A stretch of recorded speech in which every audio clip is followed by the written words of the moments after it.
This is the Power Producers Podcast, where we are refining and redefining the sales game.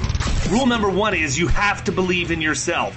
You're the only one who doesn't think you belong in this appointment. The prospect has already validated your existence by scheduling time with you.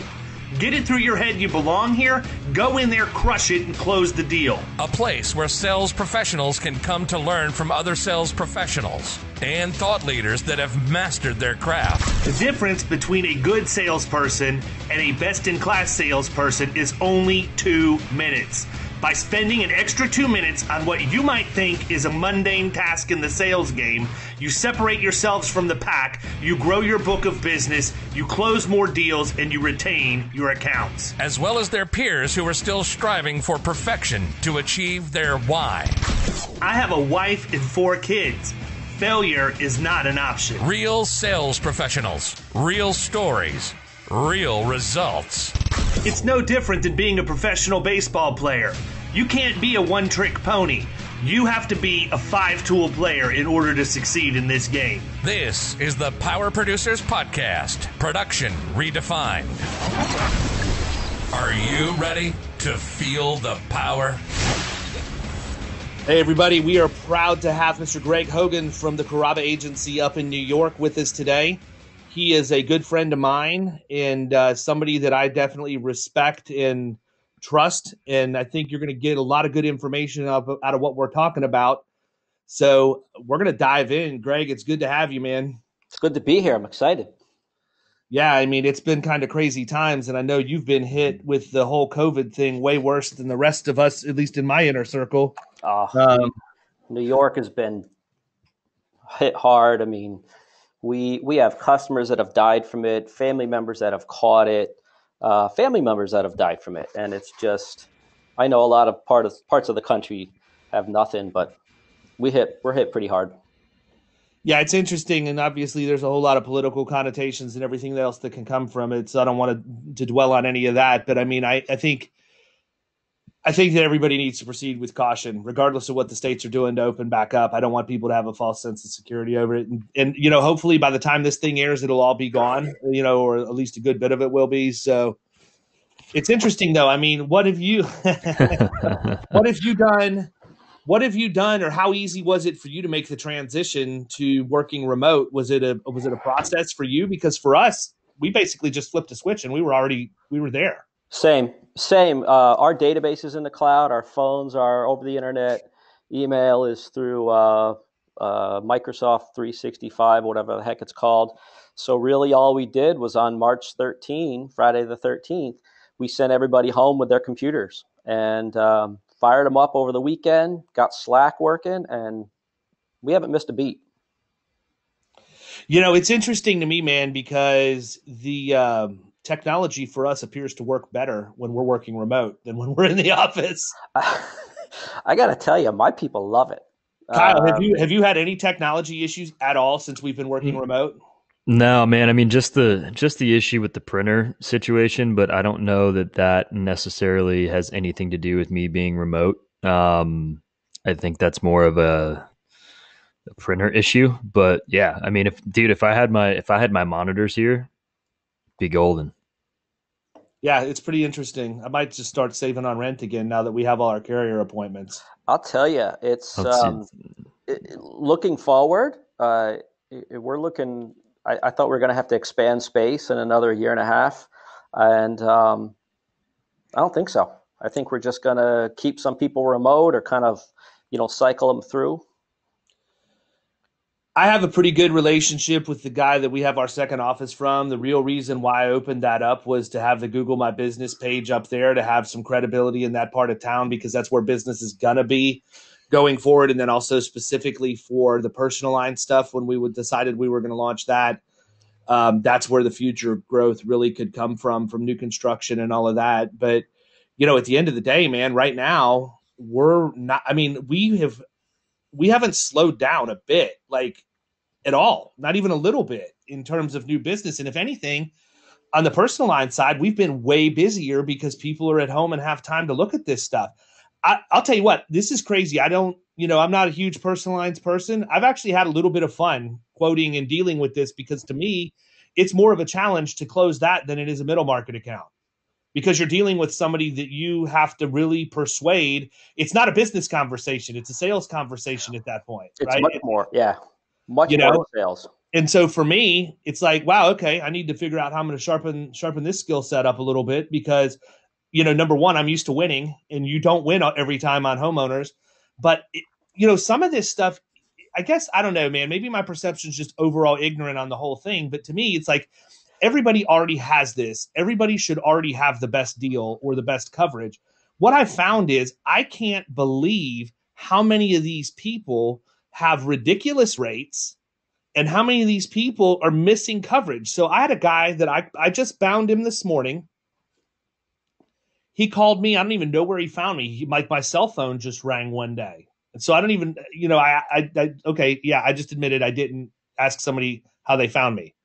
But anyhow, my cell phone just rings out of the blue one day and he's like, hey man, how's it going? I want to get a quote on auto, da, da, da. The dude's born in 1936. His wife was born in 1959. I'm like, oh, you're going after those younger women, aren't you? What's going on, man? She's keeping you going, huh? But I mean, we start going back and forth, and he tells me that he's with Hartford. I'm like, Hartford doesn't write personal lines down here. I'm like, oh, wait a minute. I've heard of everybody with this AARP program. Yeah. And everything I hear about it is that it just cleans house, like it's difficult to compete with or whatever. So I asked him, I'm like, look, I'm going to be honest with you, man. I said, I'm not somebody who really goes out to the marketplace and does a bunch of quoting and things like that just to try and save you $20 or $30. And, hopefully you would respect that. I'm going to give you good advice. I'm going to make sure that your coverage and everything is good. But, just so I understand what I'm dealing with, what kind of premium are you paying right now? He said, it's ridiculous. Well, you know what? My mind immediately goes to this guy was born in 1936. His idea of ridiculous and mine is completely different, right? His ridiculous could be $10 a year, And so we get to talking, and he's like, "Yeah, I'm paying like $7,800 a year." Whoa! And I said, "How many vehicles? Jeez. How many vehicles do you have?" And he said, "One." What? I said, "What?" I said, "You're paying $7,800 a year for one vehicle?" I said, "What kind of limits do you have?" And he said, 100, 350. I said, "Well, your property damage limits are too low. We don't do anything less than 100, 300, 100. But man, that's insane." So I went in this morning and I quoted it in Easy Links, and auto owners came back for. And by the way, he's married and is married now and has a second vehicle that needs to come on. And auto owners was at like $3,600 for both of them for the year. And he's like, "I can't believe that." And I said, "I told you your rates were high, man." So all that to say, I'm learning this as I go. I'm learning that with personal lines, you really have to go into the rater and see because you never know. Even the ones that are inexpensive, right? I've had some come back that are $700 for like the year.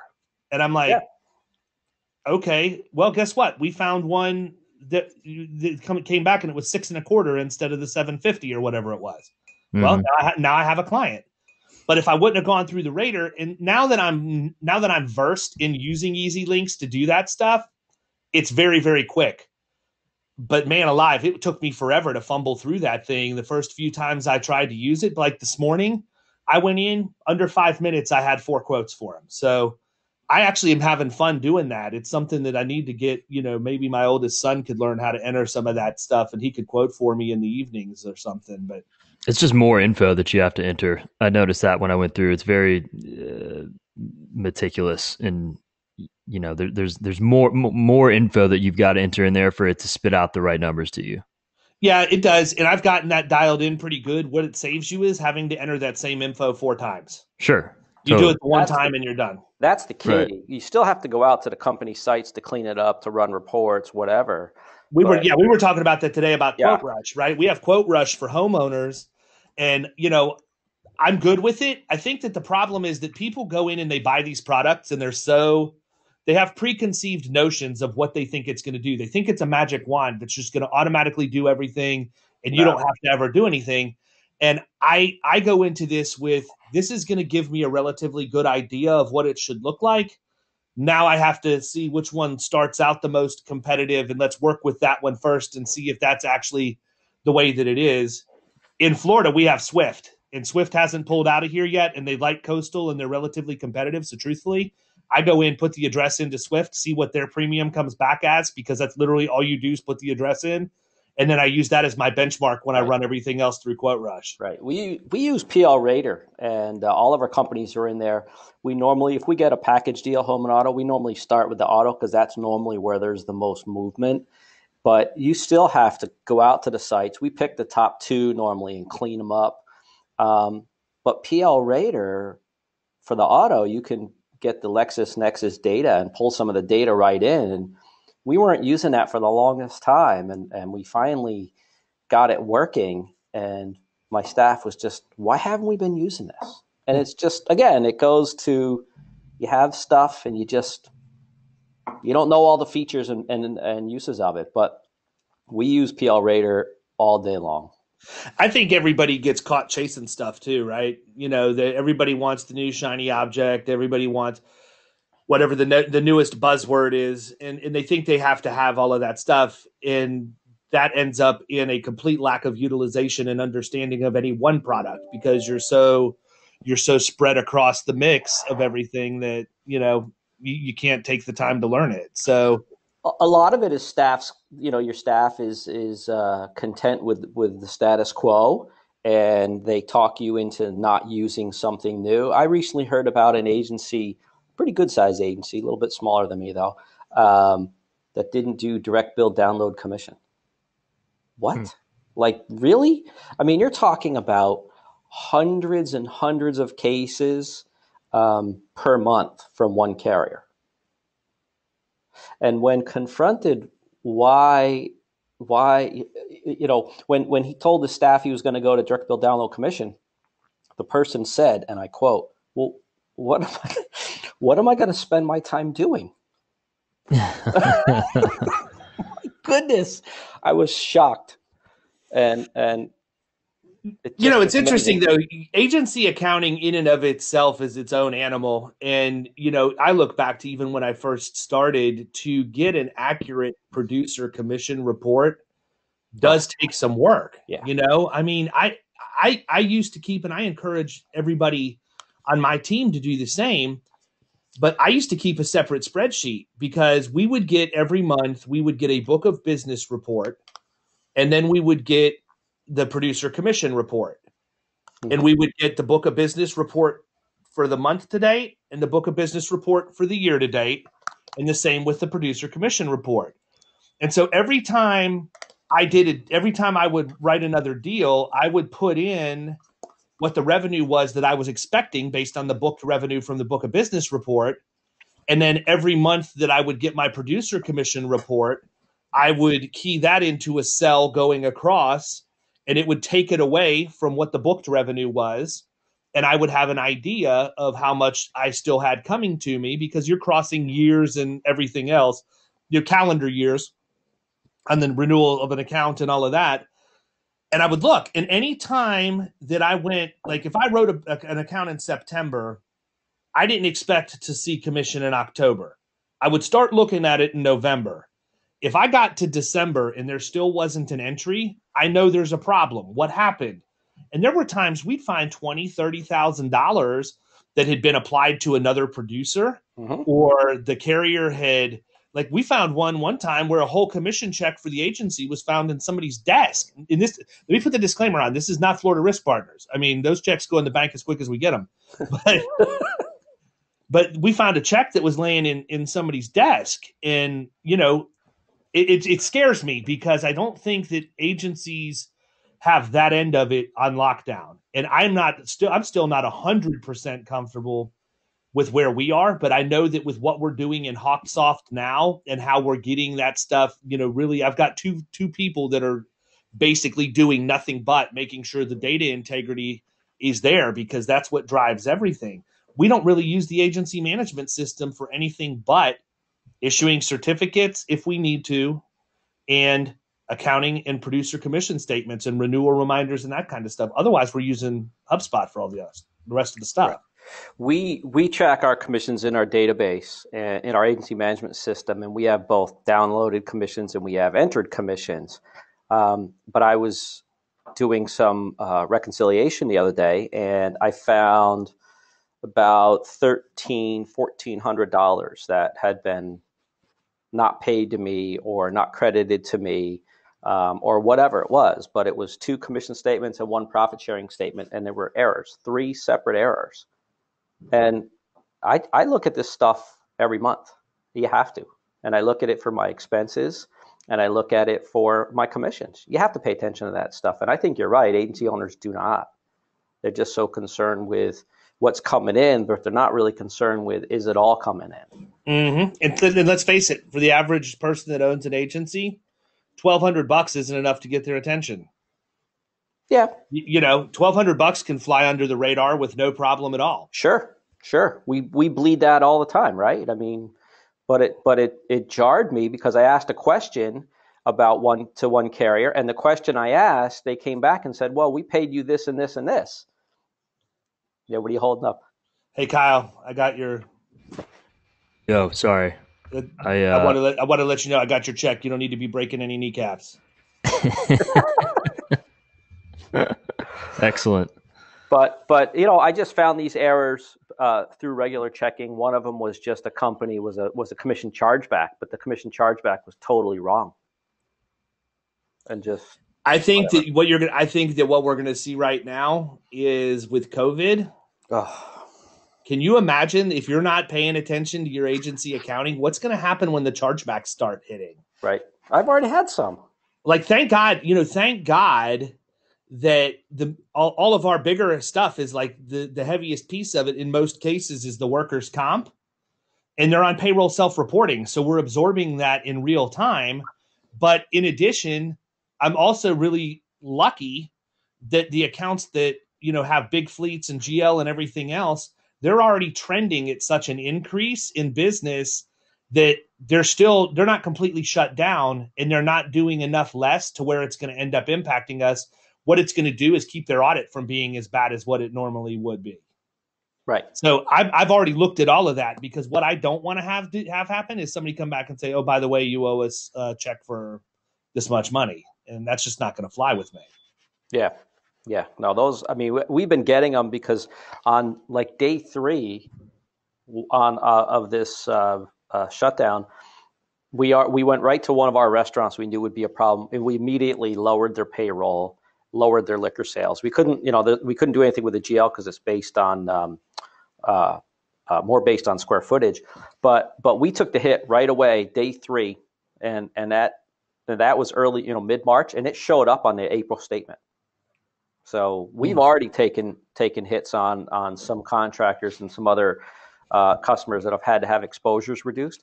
What we've not yet taken hit on is personal lines. I don't see it happening. We don't do any substandard business, which I think is where, the area that would be really hit. I mean, we're going to see it going forward for the next year because we do benefits and all those things, but not an immediate thing. It's going to be a drawn out 6, 9, 12 months. Yeah, I agree with that. I think that the personal line side is going to see a lot of shopping too. I think everything is, right, but I think that the personal lines is where a lot of that volume is going to come from. We're pretty much out in front on all of our commercial business. I'm relatively comfortable with that being, as good as it's going to get based on how we interact with these people. But I do think that the personal line side is going to be interesting. And, I'm kind of digging personal lines at this point. For whatever reason, I've come around. Talk to me next week. I may hate it again, but I'm hot and cold on that for you. But I'm sitting at my desk, and you write $15,000, $20,000 worth of premium in personal lines in a day or two. That's real money, man. It's real money. I mean, when you start looking at it, okay, well, the average personal lines account for us, if you've got 2 vehicles, an auto, and an umbrella, you're at $5,000 or more right out of the box. Right. So you're at $750 in revenue for that. I'll take $3,000 over 2 days. Yeah, What am I doing? What am I doing the rest of the week? It's so for us, personal lines is just, and I think many agencies, personal lines is just the driver of the renewal stream of income. I mean, many years ago, I heard someone say we get paid 24 hours a day. We do, all day, every day, based on renewals. But you have to have that block of business that's going to drive the renewals. But that's what personal lines is. Every month just rolls in. Mm-hmm. And I've said this a couple of times too. Personal lines is helping me get the agency policy count up, right? It's no different than us writing. I used the example when we were talking to somebody else about auto owners, because auto owners came in and said, our real sweet spot, when we appoint you, is $25,000 to $50,000 in premium. Well, that's not really where we play, but I wanted that contract, and we committed to produce for them. We've written some really sweet business in that 25 to 50,000 that by the time you round out benefits and other things, it hits that revenue threshold that you want it to hit. And it's been profitable, but more importantly, the policy count on I'm writing $5,000 revenue policies for every one $25,000 policy. And now it's not going to hurt as bad if I lose one versus, the 25 grand. And so it's forcing me to look at the balance of things. And with the way that we use technology in the agency, we can do it all day. We can scale down and it's not an issue. So I'm really looking at it and thinking that I will have a lot less sleepless nights when that policy count gets up, even though the revenue growth spike will not be as impressive. I would be happy to change out the revenue growth spike for the policy count growth spike and let the revenue be lower for the next year or two to even it out. But the revenue growth spike could also be a revenue dive when you lose one of those accounts. Right. Yeah, exactly. You lose an account that drives 30, 50,000 of revenue and I have, that hurts. Hey, we've got one we've got one right now that owes us over $100,000 in revenue, not premium. They owe us $100,000 in revenue, and that hurts, man. I mean, like, yeah. And I got the letter like last week or 2 weeks ago, and I shot Kyle a text. I said, well, you can lose all hope at this point because I just got the bankruptcy letter in the mail. Yeah, what was that thing you said about breaking kneecaps? Yeah. Yeah, but that was I think you said that was out of the country. Yeah. Oh, yeah, that one, the parent company for that's based in Bulgaria. So if you ever see me check in on Facebook in Bulgaria somewhere, it's probably not going to go well. Right. I don't even know why I would ever go to Bulgaria for anything. You wouldn't. No one would. No. But they don't have pierogies there, I don't think. So anyhow, listen, one of the things that I wanted to talk to Greg about, because I think that a lot of agents can learn something, business people in general, from Greg, is to what it's like when you acquire an agency and what it's like when you acquire a book of business. And I wasn't around for when you acquired the agency, but I watched from the outside and then a little bit of the inside when you most recently acquired this book of business. Why don't you tell them a little bit before we get into that? Tell them a little bit about your agency and how you got to be an agency owner, where you're at, and what that looks like, and then we'll start talking specifically about some of the acquisition stuff you've done. I'll give you the clean version. How's that? That works. I don't like getting sued. I've been in the business for 30 years. I was first licensed in 1990, and I was a producer initially in the early 90s on big group and big life cases. $100,000 life cases back in the early 90s was big money.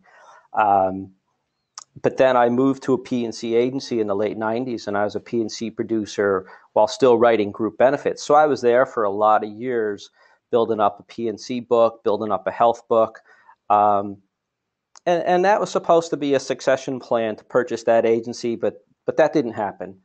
And in mid-2014, a local agency owner, longtime agency, been around for 75 years, approached me about wanting to sell his agency, and he wanted someone local. And I'm in the town that I grew up in. I've been here almost 50 years. actually more than 50 years. And he approached me about buying his book of business, which had been around many years and had a lot of the, had that really community feel, that hometown feel. And we talked for a handful of months before we struck a deal. And then it took another 6 months or so to close that deal. But that book of business was mostly personal lines, probably about 80% personal lines. They had never really done anything with commercial lines. And they definitely didn't do anything with life and health and those kind of products. So so we purchased that, and I got a loan. That took a little while. Well, excuse me, I didn't get a loan. He kept the note. He held the note, which helped me a lot because I wouldn't have been able to get a loan. I didn't have to put a lot of money down. I think on a purchase price of a little under $1 million, I think I put $25,000 down. I mean, so almost nothing. He held the majority of the note, but of course, he was going to spin a lot of interest off that, and that's why he held it, and that's okay. So I acquired the whole agency. I acquired the assets of the agency, which were the book of business. I acquired the employees, which at the time was 3 and a part-time bookkeeper. And I took, some of the furniture and some of the computers, and that was, we were up and rolling. And then that business was turning in the black within 45 days. So here's a question. Why did you buy the whole agency instead of just the assets or the book? Well, so I purchased the whole, I didn't buy any liability. So it was really asset, but it was a whole, I took over and stayed in that space for a little while. I mean, I kept everything status quo. And that was by design because I was a new agency owner. I'd been a producer and an employee for many years, but as you know, being a producer and being an agency owner are two very different things. Yep. And honestly, an old mentor of mine said, get ready because you don't know what you don't know. And he was right. Was that Enrod? There's a guy that used to work with Kyle and I that we both know that says a lot of stuff like that. And I don't even think he even knows what it means when he says it, but he's heard somebody else say it, so he regurgitates it. Well, it's just like being a parent, right? A friend of mine, right after my wife and I had our first son, a high school friend of mine who was a client said, tell me what it's like where my wife and I are doing. I said, I can't tell you what it's like. Because there's no way to describe it. You can't. And honestly, going from being a producer to an agency owner is kind of like that. Because I would agree with you 100% on that. You don't really have too much responsibility as a producer most of the time, outside of what you would consider to be, normal responsibility. But, at the same time, you do have to make sure you're doing things the right way. It's just different, man. When you're responsible for other people's families and you're responsible for other people's families, that's where I would draw the line. Right. The operations piece of the agency isn't really it's a huge issue. It's just the weight that you carry around every single day. Yeah. And especially when you're starting up, if you don't start up and I don't have any debt. I didn't take any debt. I started with cash. And there's a lot of times I probably could have caved and said, you know what, I'm going to go get a line of credit here, or I'm going to do this, or I'm going to do that to try and smooth things over. And I haven't. I've always just muscled my way through it and dealt with it the best way that I could because I didn't want to start digging a hole. Because once you take that first step, now it becomes that much easier. Oh, I'll just go get another line. I'll expand my line of credit, or I'll dip into it again, or whatever else. And so it's got to be cataclysmic for me to get to that point. If I can navigate around it, yeah, it might be a little bit uncomfortable, but don't want to have to deal with the debt load and paying back money while I'm still trying to grow and pay money forward. And, that's the biggest thing for me is making sure that I don't let those people or their families down because of something that I've done. Right. Well, and I did initially have a line of credit that I only tapped really for the first month, just because I'd laid out some cash as a down payment. The agency would be revenue producing, but I needed cash to be at the ready to acquire stuff or to pay payroll until I had revenue coming in. I mean, the difference between the way I did it and the way you did it is I bought a book of business that we closed on the purchase on April 11. And so, May 1, those checks were coming to me. And so I had revenue immediately. Yeah, and to clarify, there's a very specific reason I don't want debt, because I won't manage it well. I did some stupid stuff early in my life when I was in college and shortly thereafter, and I swore I would never do it again. I don't want to make light of it, but it's really no different than being an addict to other things. If you're an alcoholic, you don't go to a bar. Don't right. Don't do that. Don't hang out with people that are constantly drinking, because that's what you're going to end up doing. And Absolutely. So for me, it's just, I've just held fast to that rule. I don't want to be in a position where I go down that road. Right. And that's as much my problem as anything else, but doesn't hurt my valuation any. Right. So this agency I purchased, again, we have the old owner holding the note. We were revenue producing right away, and I got rid of the line of credit almost immediately. I said 45 days. It might have been 60 days, but it was not long that we paid that thing down and closed it out and never renewed it. But now I'm responsible for the employees and their well-being and keeping them busy. And you're doing that, but you're also looking at the operations. What's the database? Are they using the database? They weren't using the database. They weren't scanning documents anymore. They were just, in particular, one employee was letting the documents pile up in a box. So there was zero accountability. I'm familiar with that box, by the way. Here it was a desk drawer. Yeah. Well, that was that too. And then the desk drawer got full. Then it went in a box. I mean, it's unbelievable. So I had to, and this is the lesson, folks, I had to digitize the whole agency. I had to retrain them on using the database and how to use the database and what to do with the database, because, the download, the policy download from the carriers is great. But what about the policies that aren't downloaded? You have to key that in. Well, that wasn't happening. We weren't getting emails, and we only have about 60% emails for customers still. We've been working at it super hard. We're only at 60%. So, and that's a current figure as of just the other day. So, but that's when you buy an agency, you're buying things that have been done wrong. And so we didn't take any of the liabilities. They took a tail on their E&O. We have no responsibility for policies written wrong, but once we touch them on renewal, now it's ours. So we're scouring every single renewal for that original book of business while digitizing it, while getting the database ready. It was a very, very busy, really 2 years before we got, where it felt a lot more comfortable, and it really felt like mine. Well, obviously you're growing organically, but I mean, I'm interested, when you bought the agency, how much of that book grew from rounding existing clients? Oh, I didn't run a percentage on that. I could tell you much better the recent book we talked about, but because the original book, we took some losses on that original purchase just because there were some loyalties, and one of the employees that we acquired left us.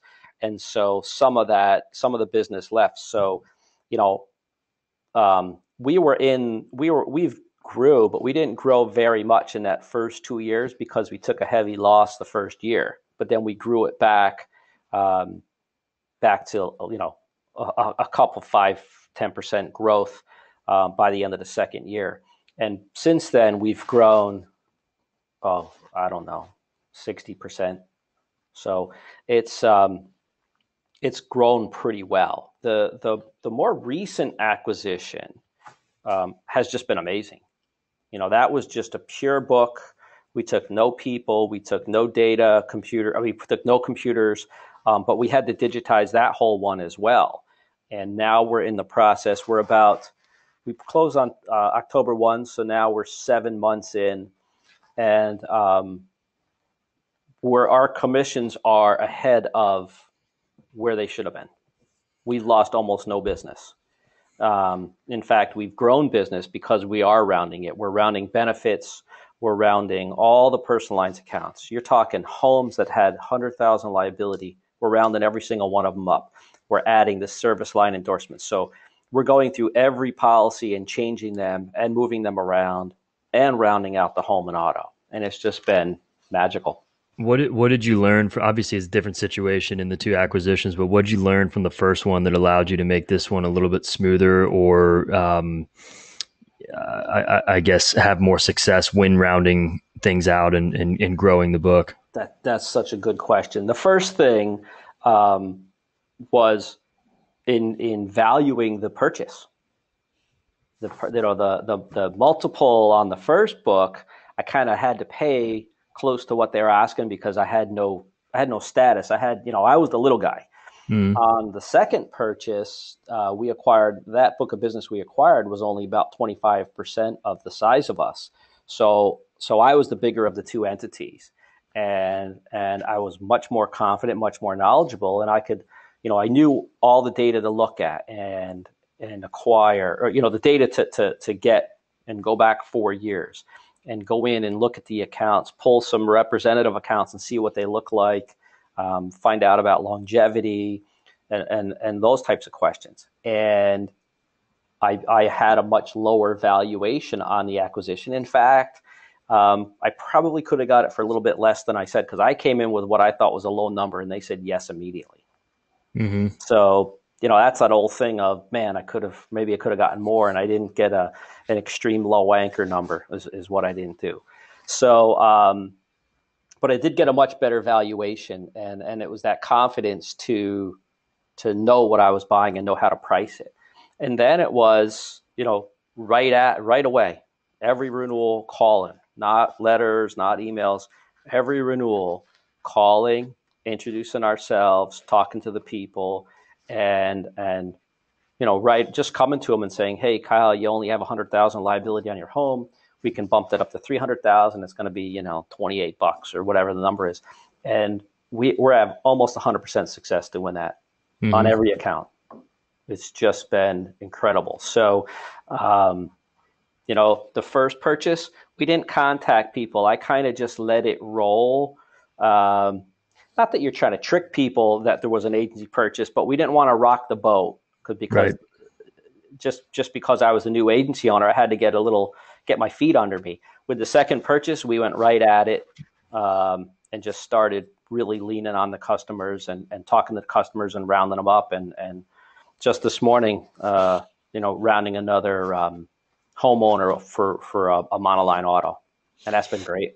And some of that, though, has to do with the investments you've made in technology, too, right? So I know you just recently brought Hawksoft in. I know that you're using Better Agency now. Yep. I know that you're using Xywave stuff. So how's Better Agency helping you manage that process? Because the feedback that I've gotten so far has been very good. Yeah. I want to correct one thing. We don't have Hawksoft yet. That's coming, but that was just at the start of the coronavirus thing. So Gotcha. So I didn't want to go through that transition, just like I didn't want to transition my phone during this because that'd be crazy. But Better Agency, I had actually purchased and hadn't used it yet. And I took the downtime of the coronavirus to really ramp up, learn it, get some data in, turn on the cross-sell campaigns, and bam, first day, 2 opportunities that we wrote. First day, as I'm, I turned this thing on without even telling my staff, other than, hey, you're going to get some calls. And I just tested like 10 home rounding and 10 auto rounding. And I just said, expect calls and here's what we're doing. And, once it started rolling, now I had to quickly do videos and train them on how to move stuff around in Better Agency. So I'm trying to scramble to learn this program myself and then do a quote video, or a video really, to send out to my staff to say, here's how to move people through the pipeline. And they love it. They just love it. And these are people that every time I do something new, they hate it. But then they love it. You know what I mean? And the Better the Better Agency program has just been terrific. And we only use, honestly, at this point, I'm only using 15% maybe. Yeah, that's the same thing I say about HubSpot. I mean, I've spent over $100,000 on HubSpot and the programming for it over the course of the last 18 months. And I bet you we're not even using 20% of what its capabilities are. Yeah. And it's not because we're not using it. It's because it's just capable of so much. You know what I mean? I mean, we're using it really well for the stuff that it does right now. And we're continuing to add things and build more things out. But that takes time, man. You know, unless I'm going to bring 5 developers in and pay them each, you know, a nice chunk of change to have instant HubSpot build out, you have to scale that stuff. And you know, I'm actually really kind of pushing the envelope on what I'm investing it now because the return is not going to be immediate. Right. I think that's where our peer group misses the boat, man. A lot of the time, I don't think they understand. We live in such an instant society where everybody wants everything now, and they think that you're going to put something like Better Agency actually seems to have gotten immediate results for most of the people that I've talked to. It's designed to grab the low-hanging fruit. Yeah, you know? But I mean, you put something like HubSpot in where you're going to put in full-blown 12-month solicitation calendar and all of those things. You're not going to do that right away. Some of that stuff, and especially with our target market too, right? So when I start getting to the point where I'm going to build out personal lines automations and cross-sells and things like that, the volume of things that we do is going to get much, you know, we'll see stuff like that happen. When you're hitting middle market commercial, if I get one deal closed a quarter out of something that HubSpot's done, it's paid for HubSpot for the year. Right. You know, and we're hitting more than one a quarter. Where the Better Agency is working is it's going to, as we get that up and rolling, then I can turn my attention to something else. I don't want to play around with that. I want the staff to do that stuff. You know, I don't do personal lines. I've done commercial and group health my whole career, basically. And I don't use I talked about the rating program before. I don't use it. You know, believe me, it would take me all day to get something rated if I went out to one of the carrier sites because I don't do it. But if I can automate the process and set these campaigns going, then I don't have to have my people to remember to do it, which is the whole point. Yeah, no, I'm with you. And I mean, even then, I don't know how that's set up, but with us, just the automatic task reminders and tickets that are created for that and then get assigned to people help to make sure a lot of stuff doesn't slip through the cracks. You know, I'm really looking forward to when we come out of COVID just to see how some of our human capital is realigned, because I've used the downtime to run a couple of people through total CSR that hadn't been through it before. And they have not had jobs internally where they would be doing as much insurance handling. Right. And now they're going to be able to do that. So because my biggest problem, and I'm sure you figured this out just with how you've watched the way I do anything, is when I do something, I'm 100 miles an hour to do it and get it up and running and do it as fast as I can. And then I can sit back. It's just like, you know, with what I did with Killing Commercial or writing the book or any of that. When I decide that I'm going to put my effort behind personal lines, we better be ready to drink from a fire hose, because it's going to happen and I won't stop until it does. And I've not had that comfort level yet. I've not had the comfort level that we had the processes in place to handle the quotes, use the video quotes, get them out. And I mean, now we've got a bunch of those automations in place, and we don't have a huge personal lines renewal book because we didn't really officially launch it until July of last year. So not even a year in. Right. And that's the whole thing. So now going into next year, we'll have a handful of renewals every month, but now's the time. Now's the time I'm going to put the pedal to metal on that side and make it happen, because I don't want to have to do it once we have more renewals to deal with. Now we have enough where it's manageable. So that's where my focus is going to go. We've got the commercial piece dialed in. The only other thing we're going to work on is building out the small business unit. And we're going to, I'm very much looking forward to Tarmica adding some of the carriers that we have. They need to give me just a couple more carriers, and then I'm all in with that. Right. Yeah, I haven't even looked at that. There's no doubt in my mind. So basically the first thing I'm going to start with them doing and knock on wood, maybe it'll be live by the time this airs, since we're recording so many in advance. But is a quote bind issue work comp portal. Oof.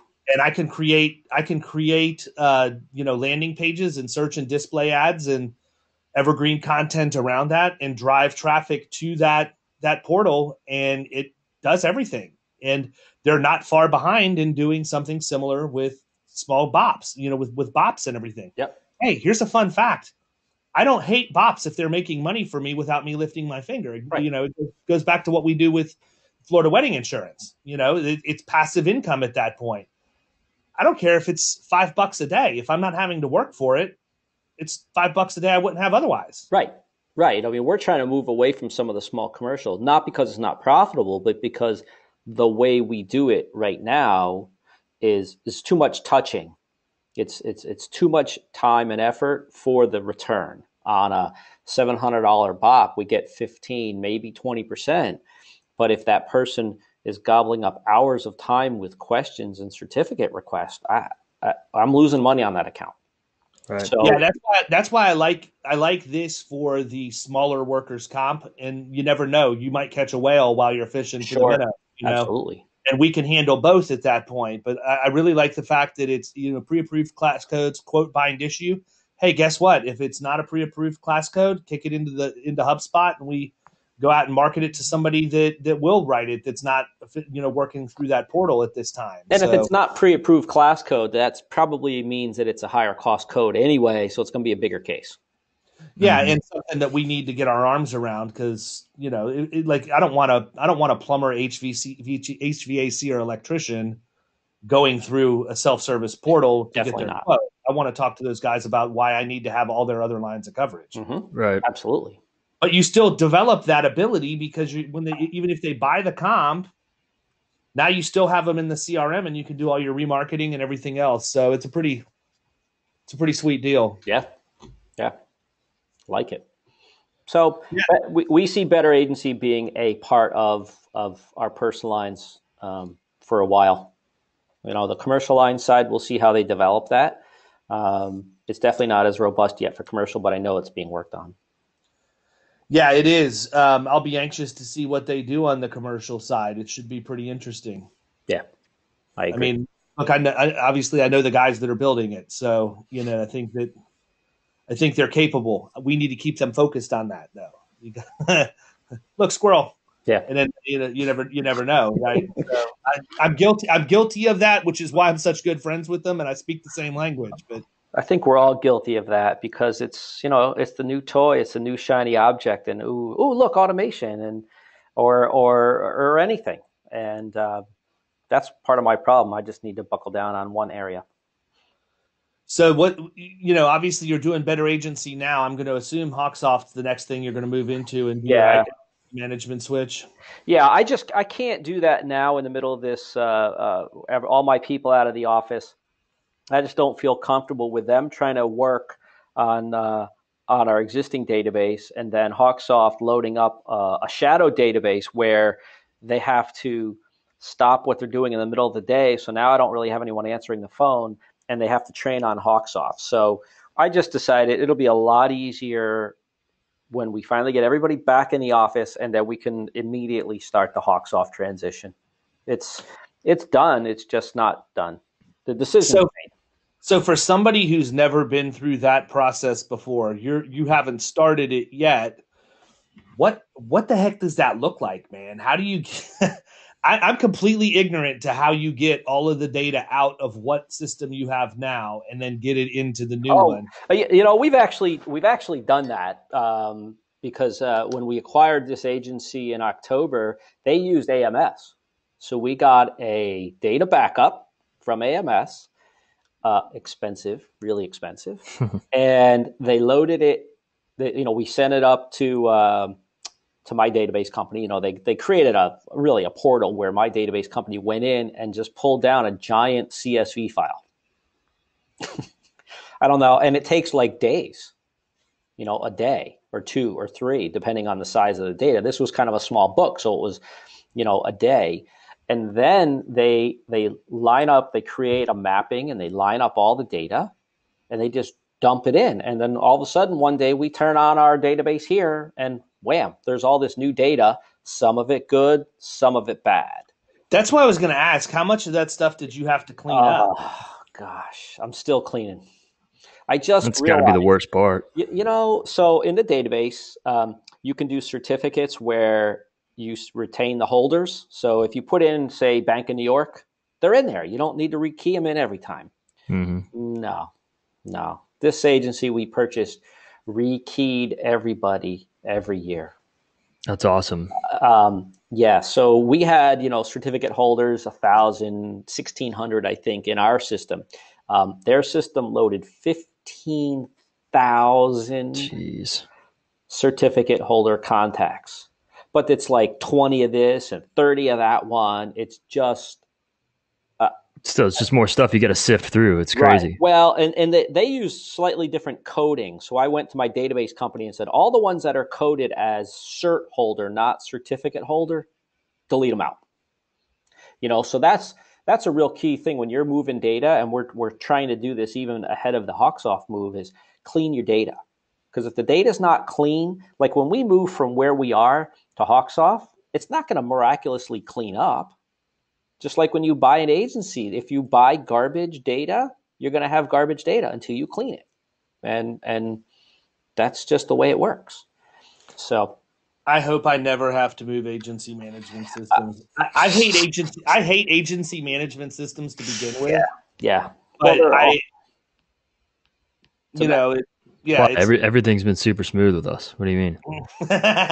well, listen, if you have clean data, if you start from scratch as you did, and you pick one system and use it well, and maybe you did, maybe you didn't, but if you use it well and you enter data one way, you have a process that people follow, then your data is going to be a lot cleaner. But with the agency I purchased 5 years ago, there was 3 different ways to do things, and one person didn't even follow any of those ways. Well, I can tell you that's exactly what we're fighting or what we have fought. And I won, I won the fight. But at this point, we're cleaning it up, right? Because we had different people handling things different ways.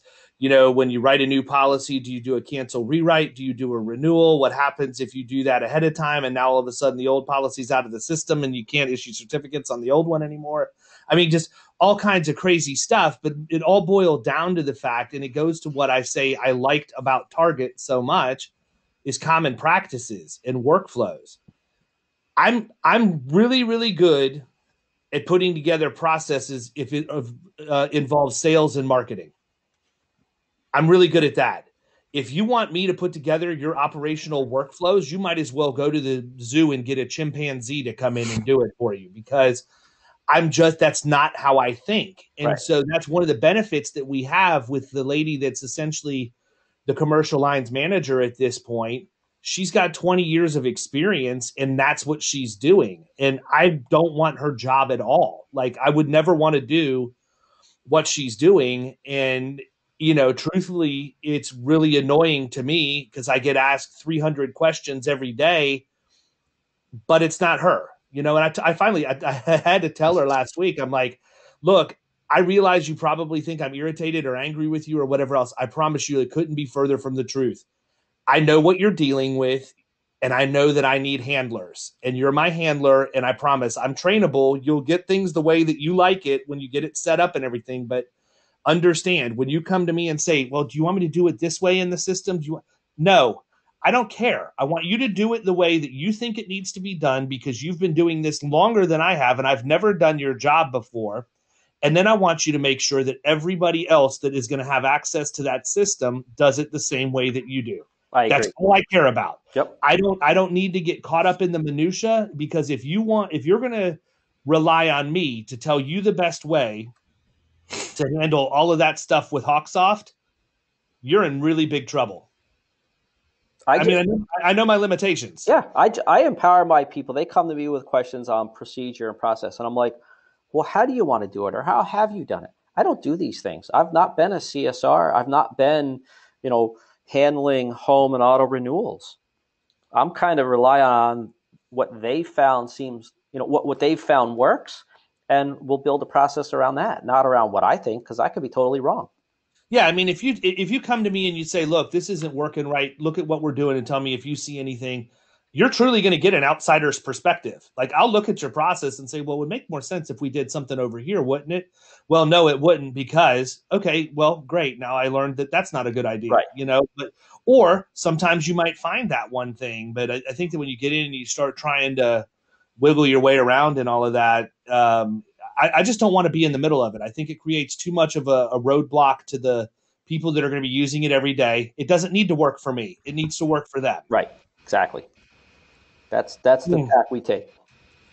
Absolutely. Well, listen, man, we're running up on an hour. I appreciate you being on. Like, we could go for another hour easily. Sure.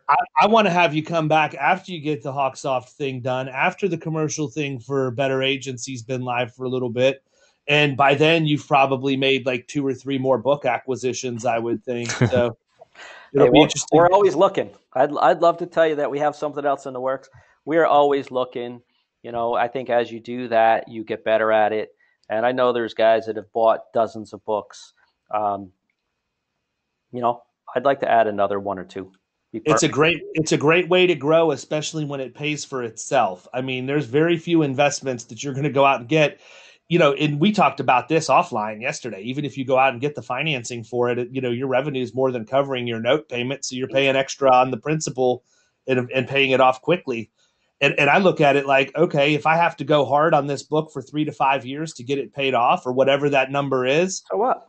Now it's gravy, because now I'm not paying anything on it, and all that money is going to come into my agency, and I can go, instead of taking that working capital that I've got inside the agency now, I can just go get another note, do the same thing, and the agency's actually able to use the revenue from the book to do what it needs to do to get better. It's exciting stuff, man. I'm excited for the day Kyle and I can start doing some of that. Right now, we're still trying to figure out, how to enter stuff into Hawksoft the right way. And just one quick thing. I see everybody talk about lead costs, and they're getting leads at $20 or $25 or $30. Who cares? All you need to do is pay less than the revenue. So if I get 10 leads at $20 a piece, that's $200. But if one of those 10, I write a case that pays me $1,000, I'm ahead of the game. Well, the other thing too is I like to ask people when they start talking about that, how many did you close? Right. Right. Because you may pay $20 a lead and you're closing 1 out of 10. Somebody else might be paying 30 and they're closing 4 out of 10. Right. It totally depends on quality. Yep. Absolutely. Look at it with the book acquisitions. It's quick revenue, sort of. But what am I paying? I'm paying 2x, 1.5x, whatever commission to buy a book of business. So a book of business that's spending $100,000 of revenue, you're spending 150, 180, 200 on, right? So that's double the commission just to acquire each and every case in the book. So when I hear about these lead costs and people are worried about a $50 or $75 lead cost, who cares? Mm-hmm. It's just are you driving enough revenue against what you're spending? If you spend $20,000 in marketing, but you have $22,000 of revenue against it, are you ahead of the game? Yeah, you're profitable at that point. Yeah, and then you get renewals on that, and that's where the real magic happens, is the renewals. Yeah, because you're only paying that acquisition cost one time. Right. That's it. Whether you're buying a book, whether you're buying the lead, it doesn't matter. It all works the same. Right. I valued my recent acquisition. I valued it at losing 15% per year for 5 years, and I would still double my money. There you go. And we've lost maybe 3%. So you can do the math. That's awesome, man. You just have to value it right.